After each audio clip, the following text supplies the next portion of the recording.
नमस्कार, हमारा पैसा हमारा हिसाब में आपका स्वागत है। एक बार फिर से सरकार अपनी ताकत दिखा रही है। अब की बार 2000 रुपए की नोट की नोटबंदी कर दी गई है।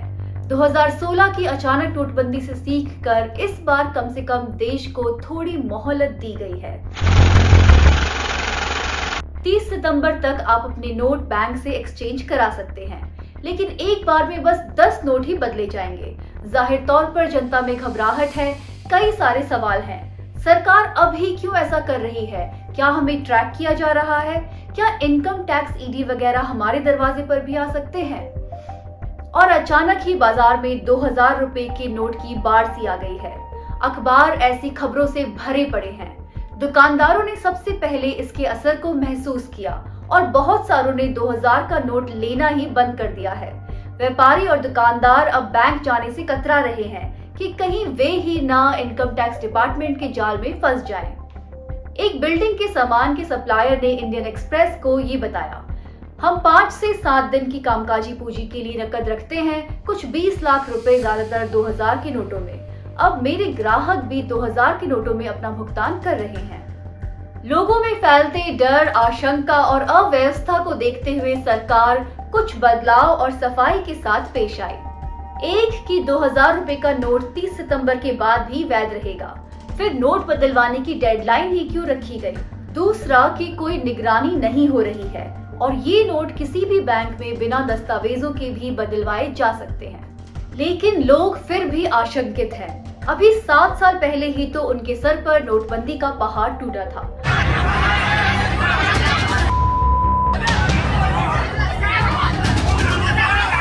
सारे बड़े बड़े वादे और छाती पीट कर किए गए आश्वासन हवा में उड़ गए और देश लगभग ठहर गया। इसलिए हम लोगों को दोष नहीं दे सकते। सवाल ये है कि सरकार ने ऐसा क्यों किया? आधिकारिक बयान के हिसाब से ये नोट साफ रखने की नीति है, जिसका मतलब है कि गले सड़े फटे पुराने नोटों को नए नोटों से बदलवा लिया जाए। पर यहाँ तो 2000 रुपए के सारे नोटों को ही बाजार से निकाला जा रहा है। ऐसा करने की क्या जरूरत थी? 2000 के नोटों की छपाई 2018-19 में ही रोक दी गई थी। उस वक्त इन नोटों का कुल मूल्य 6.73 लाख था, यानी कि कुल चलन में नोटों का 1/3। लेकिन आज इन नोटों का मूल्य बस 3.62 लाख बचा है। फिर भी सरकार इसे निकालना चाहती है, आखिर क्यों? इसके पीछे कई तरह के कयास लगाए जा रहे हैं। कुछ का मानना है कि कुछ व्यवसायों, लोगों और राजनीतिक विपक्ष पर निशाना साधा जा रहा है। नोट बदलवाने की आखिरी तारीख 30 सितंबर कई राज्यों में होने वाले चुनाव से बस 2 महीने दूर है। खैर, देखा जाए तो नोटबंदी के बाद 2000 रुपए के नोट को लेकर आना एक बेवकूफी भरा और लक्ष्य से भटका हुआ कदम था। आपको उसके आसपास का तमाशा तो याद ही होगा। बातें बताई गई हैं कि उसमें नैनो टेक्नोलॉजी, जीपीएस का इस्तेमाल है। अगर एक जगह पर बहुत सारे नोट एक साथ पड़े रहेंगे, इनकम टैक्स डिपार्टमेंट में इसका सिग्नल जाए। अगर आपका मकसद जमाखोरी को रोकना और नियंत्रित करना था, तो एक बड़े मूल्य का नोट निकालना ज्यादा समझदारी नहीं है। और अब सरकार कहती है कि वो जल्दबाजी में लिया गया कदम था, जिससे कि नोटबंदी के बाद आई नकदी की कमी को दूर किया जा सके। किसी देश की करेंसी या मुद्रा बस विनिमय का माध्यम नहीं, बल्कि उसकी विश्वसनीयता और आर्थिक मजबूती को भी बयां करती है।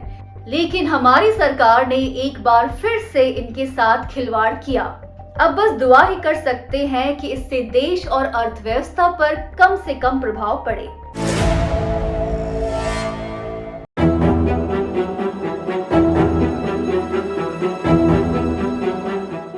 दूसरी तरफ अडानी जांच दिन पे दिन धूमिल होती जा रही है। सुप्रीम कोर्ट की कमेटी को स्टॉक में हेराफेरी का कोई मुख्य सबूत नहीं मिला। वहीं सेबी ने कहा है कि हिंडनबर्ग की रिपोर्ट से पहले उसने कभी अडानी समूह की जांच नहीं की और अब अडानी समूह क्वालिफाइड इंस्टीट्यूशनल प्लेसमेंट के जरिए 20,000 करोड़ रुपए जुटाना चाहता है। क्या उसके खिलाफ लगे आरोप गायब हो जाएंगे और चीजें जैसे चलती थी वैसी ही चला करेंगी? हिंडनबर्ग के आरोपों से पहले सुप्रीम कोर्ट में ही सेबी ने अडानी समूह के खिलाफ किसी जांच से मना किया था। कोर्ट सेबी की जांच को 6 महीने आगे बढ़ाने की अपील पर सुनवाई कर रहा था। काउंटर याचिकाकर्ताओं ने आरोप लगाया कि ये जांच को लंबे समय तक खींचने की साजिश है, क्योंकि सेबी तो 2016 से ही अडानी समूह पर जांच कर रहा था। इस बात को सेबी ने जोर शोर से नकार दिया। जैसे ही इसकी खबरें समाचार में आई, लोगों को काफी हैरानी हुई, क्योंकि पहले सरकार ने ऑन रिकॉर्ड अडानी पर जांच की बात स्वीकारी थी। सेबी ने ही 2021 में महुआ मोइत्रा को दिए गए एक जवाब में इसकी पुष्टि की थी। कांग्रेस के नेता जयराम रमेश ने ट्विटर पर इसकी पोल खोल दी। उन्होंने स्टेट फॉर फाइनेंस मंत्री पंकज चौधरी का बयान ट्वीट कर दिया, जिसमें सेबी और डायरेक्टोरेट ऑफ रेवेन्यू इंटेलिजेंस की जांच का भी जिक्र था। अब सरकार ये परेशानी में आ गई कि अपनी बात से मुकर जाए या बात को माने। आखिर वित्त मंत्रालय को मानना ही पड़ा कि लोकसभा में उनके द्वारा दिया गया जवाब ही सही है, जहां उन्होंने बताया था कि सेबी अडानी समूह की जांच कर रही है। इस तरह सरकार ने अपना पल्लू झाड़ लिया और बात सेबी पर आ गई। आगे सेबी से इस बारे में और कुछ नहीं सुनने को मिला है, लेकिन मामले का निचोड़ ये लगता है कि सेबी अडानी समूह को बचाने के लिए तत्पर है। उनकी जांच का समय बढ़ाने की मांग भी अडानी समूह को और समय देने के लिए है, ताकि वो फिर से संभल जाए। सुप्रीम कोर्ट कमेटी की रिपोर्ट में स्टॉक हेराफेरी मामले में अडानी को क्लीन चिट देने के अलावा कुछ और भी था। उन्होंने ऐसे 13 विदेशी निवेशकों की ओर इशारा किया जिन्होंने अडानी समूह की कंपनियों में भारी निवेश किया है। इनमें एलारा इंडिया और ओपला इन्वेस्टमेंट शामिल हैं, जिनके नाम हिंडनबर्ग की रिपोर्ट में भी थे। कमेटी ने नोट किया कि सेबी इसकी जांच भी कर रहा है। कोर्ट ने पाया कि इन कंपनियों के पीछे कहीं न कहीं अडानी का ही हाथ है और ये एक गंभीर कानूनी उल्लंघन है, क्योंकि कोई भी प्रमोटर कंपनी के 75% शेयर से अधिक नहीं रख सकता। साथ ही इस कमेटी को एक बड़ी चिंता इस बात की है कि अब तक सारी जांच इसका पता नहीं लगा पाई है कि इन पोर्टफोलियो निवेशकों के पीछे ठीक कौन लोग हैं। कमेटी ने कहा कि ये एक बड़ा जटिल निवेशकों और कंपनियों का जाल सा है और कमेटी को भी नहीं समझ में आ रहा कि इस जटिलता से आगे कैसे निकला जाए। संक्षिप्त में सब कह रहे हैं कि हाँ, कुछ गड़बड़ है, लेकिन हम इसका पता नहीं लगा पाएंगे। इसी बीच अडानी समूह आगे की सोच रहा है और 20,000 करोड़ रुपया जुटाना चाहता है, जो उसने पब्लिक इश्यू के दौरान गंवाए थे। अब कुछ और महत्वपूर्ण घटनाओं पर नजर डालते हैं। एक तरफ जहां अडानी पर जांच खींची जा रही है, एनफोर्समेंट डायरेक्टोरेट और सेबी 6 शॉर्ट सेलर कंपनियों की जांच कर रहे हैं। उन पर आरोप है कि जब हिंडनबर्ग की रिपोर्ट आई थी, तब उन्होंने अडानी के शेयर्स की शॉर्ट सेलिंग की थी। अब एजेंसियां उन पर इनसाइडर ट्रेडिंग करने का आरोप लगा रही हैं। सार्वजनिक क्षेत्रों के बैंकों का संचित मुनाफा 1 लाख करोड़ को पार कर गया है। इसका लगभग आधा भारतीय स्टेट बैंक की बदौलत है। ये 2017-18 के 85,000 करोड़ के कुल नुकसान के बाद है। 12 बैंकों का मुनाफा पिछले साल की तुलना में 57% बढ़ा है। पंजाब नेशनल बैंक को छोड़कर सारे सार्वजनिक बैंकों ने अपने टैक्स काटने के बाद भी मुनाफा कमाया है। नोएडा में आधार के दुरुपयोग का एक नया मामला सामने आया है।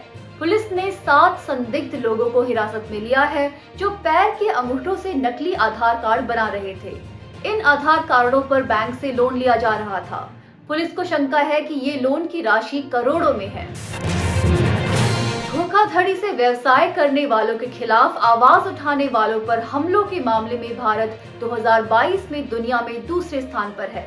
देश में इस तरह के 54 हमले देखे गए। 63 ऐसे मामलों के साथ सिर्फ ब्राजील ही हमसे ऊपर है। ये जानकारी एक अंतर्राष्ट्रीय NGO business and human rights resource centre की रिपोर्ट से मिली। रिपोर्ट में पाया गया कि भारत का जिंदल स्टील लिमिटेड ऐसे हमलों को अंजाम देने में सबसे आगे रहा है। वर्ल्ड मीटियोरोलॉजिकल ऑर्गेनाइजेशन के अनुमान के मुताबिक 2028 में पृथ्वी 1.5 डिग्री सेल्सियस के ग्लोबल वार्मिंग के खतरे की घंटी को पार कर जाएगी। माना जा रहा है कि एल नीनियो और अन्य कारणों से वैश्विक तापमान रिकॉर्ड लेवल पर पहुंच जाएगा। Global annual to decadal climate update नामक रिपोर्ट ने चेतावनी दी है कि अगले साल तापमान कुछ कम हो सकता है, लेकिन अगर हम अपने ग्रीन हाउस गैस उत्सर्जन को नेट जीरो तक नहीं ला पाए, तो और भी भयानक तापमान वृद्धि दुनिया में तबाही ला सकती है। आज के लिए बस इतना ही। मिलते हैं अगले एपिसोड में। वीडियो को लाइक और चैनल को सब्सक्राइब करना ना भूलें।